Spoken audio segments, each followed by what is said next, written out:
You know, they were talking about climate change yesterday, and now we're learning that scientists and researchers are looking at how to change the weather on purpose. That's right. Lasers now could one day manipulate rain and lightning. CBS This Morning contributor Michio Kakku is a physics professor at City College of New York. Professor, nice to see you. Extraordinary seeing Al Gore and Bill Clinton there together with Charlie, wasn't it? That's right, yeah. Yeah, they did not get into this discussion, though. But it is fascinating. I mean, lasers, really, to change the weather? That's right. Well, as Mark Twain once famously said, everyone complains about the weather, but no one ever does anything about it.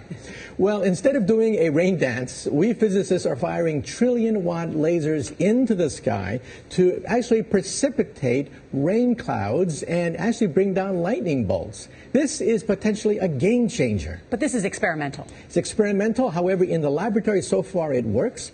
When you have water vapor and you have dust particles or ice crystals, you can precipitate rain. It condenses around the seeds. These seeds can also be created by laser beams. By firing trillion-watt lasers, you rip apart the electrons, creating what are called ions, and these ions act like seeds, like dust particles, bringing down rain and even lightning. Go ahead. Well, this fascinates me in part because, too, I remember reading the stories that China had used this during the Olympics, that the USSR had used this after Chernobyl to create rain clouds. I mean, did those really work then? We have some of these capabilities now? Inconclusive. Even in the 60s, the CIA used this to bring down monsoons during the Vietnam War, to wash out the Viet Cong.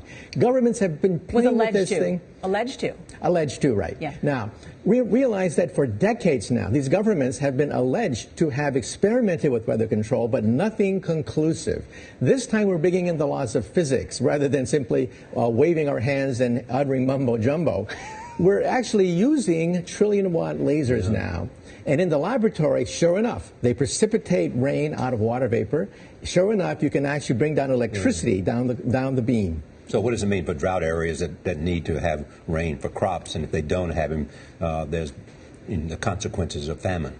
Well, the bad news is if it's a clear blue sky, it's not going to do anything at all because it only takes water vapor that's already in the air and condenses it. However, for floods, for agriculture, farmers, for people planning wedding parties, football games, you name it, outdoor events and agriculture and flooding and even hurricanes, all of them could be subject to weather modification. Incredibly interesting. Professor Michio Kakku, thank you so much.